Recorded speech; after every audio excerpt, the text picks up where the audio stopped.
en las colinas polvorientas de Zhoukoudian, a escasos 50 kilómetros al suroeste de lo que hoy conocemos como la vibrante y moderna Pekín.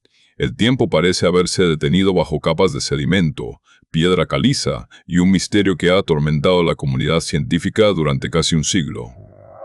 Allí, en un sistema de cuevas que una vez sirvieron de refugio contra los elementos, comenzó una de las epopeyas arqueológicas más fascinantes de la historia de la humanidad, una que no solo redefinió nuestra comprensión de la evolución, sino que también nos dejó con un vacío insalvable.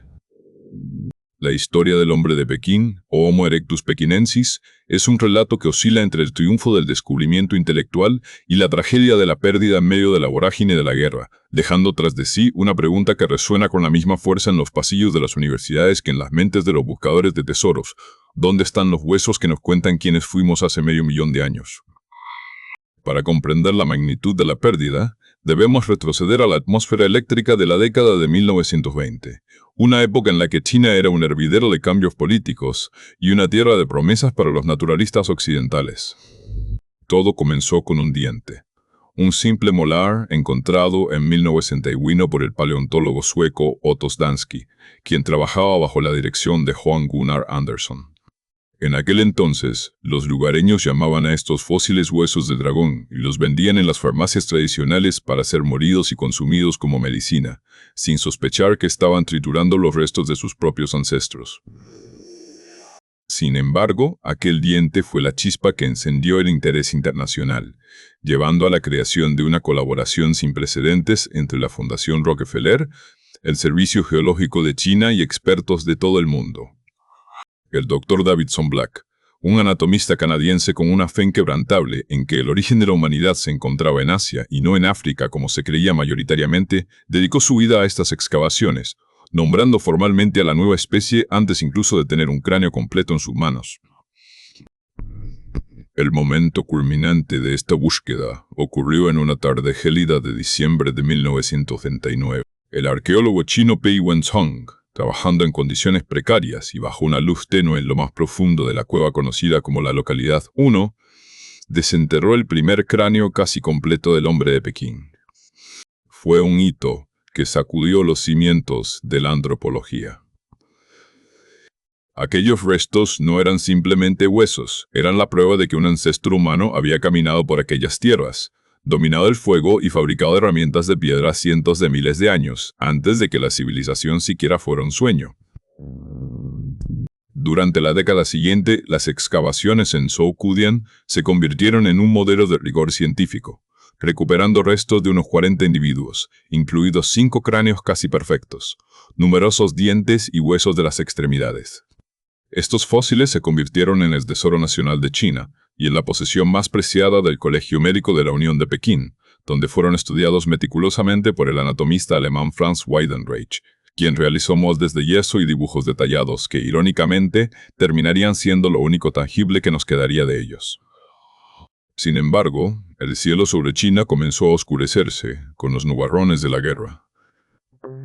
En 1967, el incidente del puente de Marco Polo marcó el inicio de la invasión japonesa a gran escala.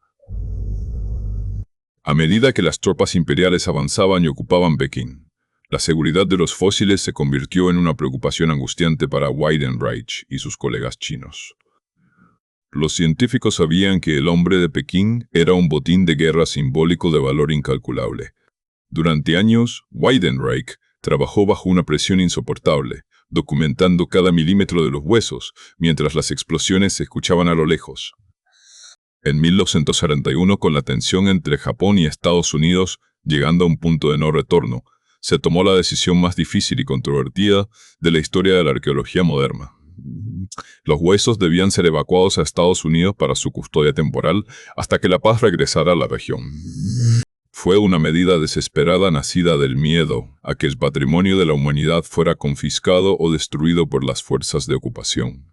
El plan era tan secreto como complejo.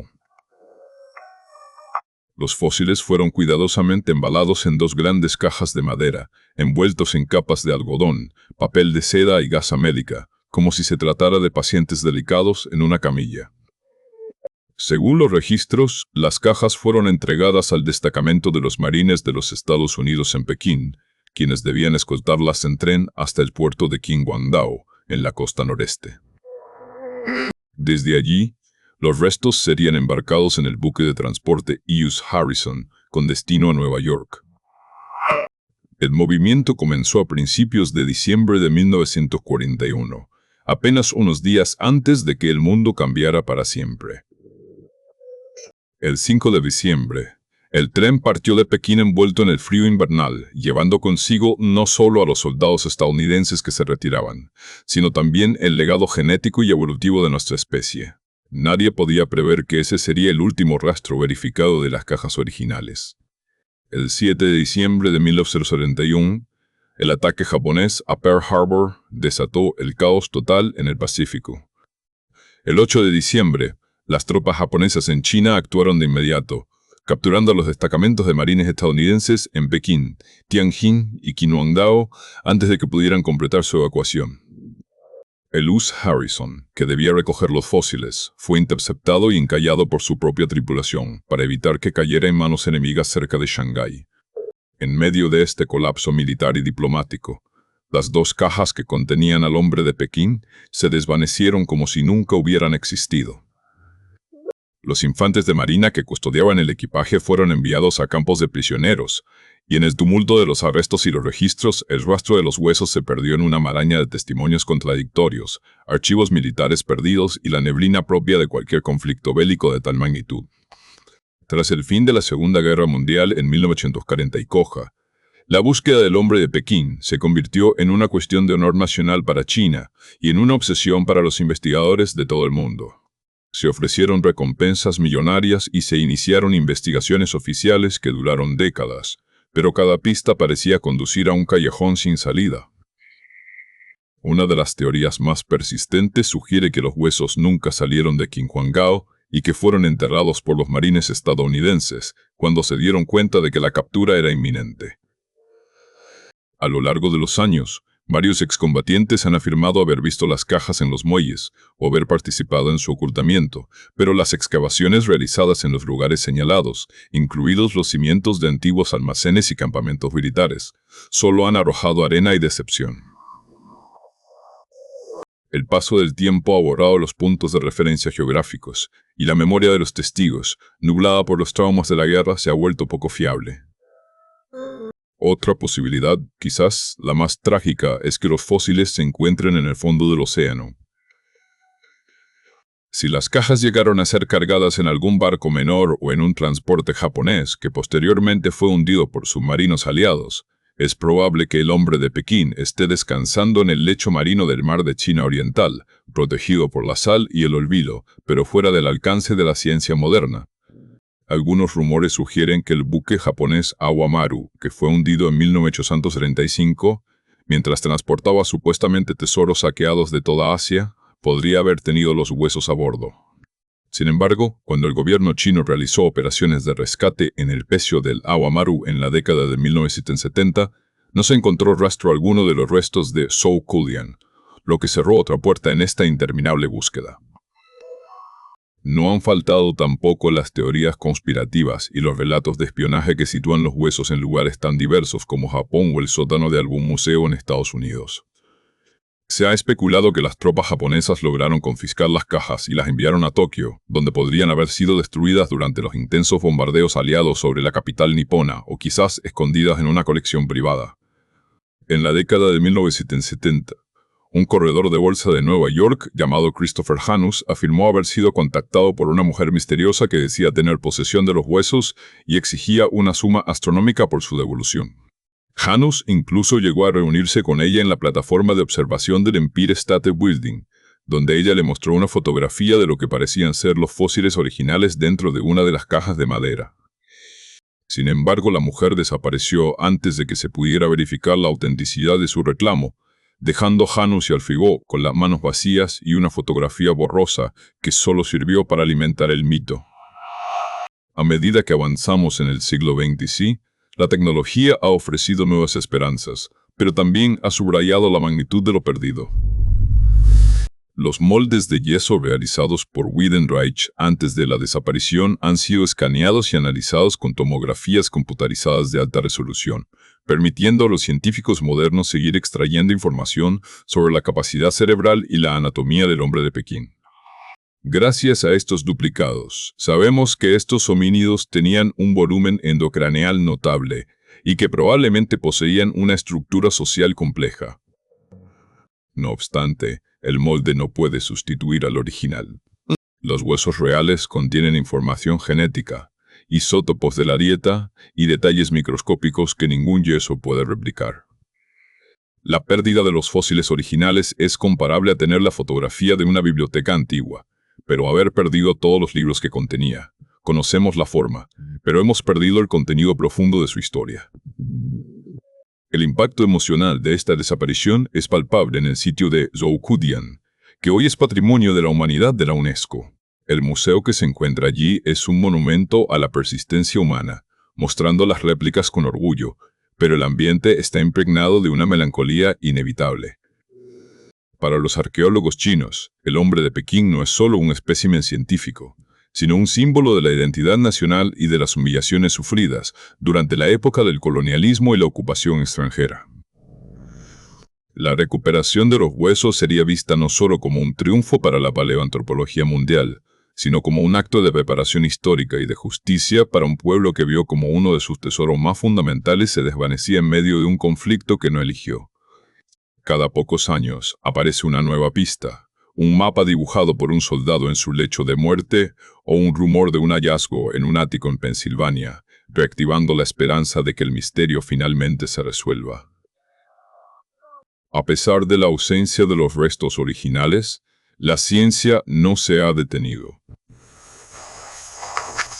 En las últimas décadas, nuevas excavaciones en Zhoukoudian han recuperado pequeños fragmentos de dientes y herramientas que han permitido refinar la datación de los yacimientos, situando la presencia de estos homínidos en un rango de entre 700.000 y 200.000 años atrás. Estos hallazgos demuestran que el sitio aún tiene mucho que decirnos, pero también sirven como un recordatorio constante de lo que falta. El hombre de Pekín se ha convertido en una especie de santo grial de la arqueología, una reliquia cuya búsqueda define la carrera de muchos y la curiosidad de millones. La posibilidad de que las cajas estén todavía enterradas bajo el pavimento de una ciudad china en expansión o en el jardín de una antigua residencia diplomática en Tianjin sigue siendo el motor de investigaciones privadas y gubernamentales. La narrativa del hombre de Pekín es también una lección sobre la fragilidad de nuestro patrimonio cultural frente a la brutalidad de la guerra. Nos recuerda que los objetos que explican quiénes somos son vulnerables a las decisiones políticas, a la logística militar y al azar más cruel. Mientras los huesos permanezcan desaparecidos, la historia de la evolución humana tendrá un capítulo escrito en tinta invisible, una laguna que intentamos llenar con suposiciones y modelos digitales, pero que anhelamos completar con la solidez del calcio y el fósforo originales. La desaparición no es solo un problema de China, sino de toda la humanidad, pues esos restos pertenecen a la genealogía común de todos los seres humanos que habitamos el planeta hoy en día. Quizás, en algún rincón olvidado del mundo, entre documentos amarillentos y reliquias familiares, descansen las cajas marcadas con el sello de los marines de los Estados Unidos. Quizás un descendiente de algún soldado, sin saber qué es lo que guarda en un viejo baúl, tiene en su poder el vínculo más directo que tenemos con nuestro pasado más remoto. Hasta que ese día llegue, el hombre de Pekín seguirá siendo un fantasma que recorre los laboratorios de antropología, una sombra que nos susurra sobre la importancia de proteger nuestra memoria colectiva. La búsqueda continúa, impulsada por la convicción de que la verdad no puede permanecer oculta para siempre, y de que tarde o temprano, la tierra o el mar devolverán lo que nos fue arrebatado. El relato concluye, por ahora, en un silencio expectante. Las colinas de Zhoukoudian siguen bajo el cielo grisáceo del norte de China, guardando sus secretos con la paciencia de las eras geológicas. La historia de los huesos del hombre de Pekín es un testimonio de la curiosidad humana, de nuestra capacidad para descubrir maravillas y de nuestra trágica habilidad para perderlas.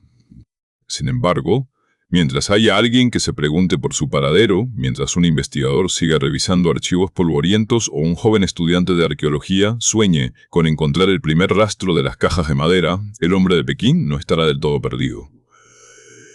Vive en nuestra búsqueda, en nuestra necesidad de entender nuestros orígenes y en la esperanza inquebrantable de que algún día, finalmente, los ancestros regresen a casa para descansar bajo la luz del sol, revelando los secretos que han guardado durante milenios.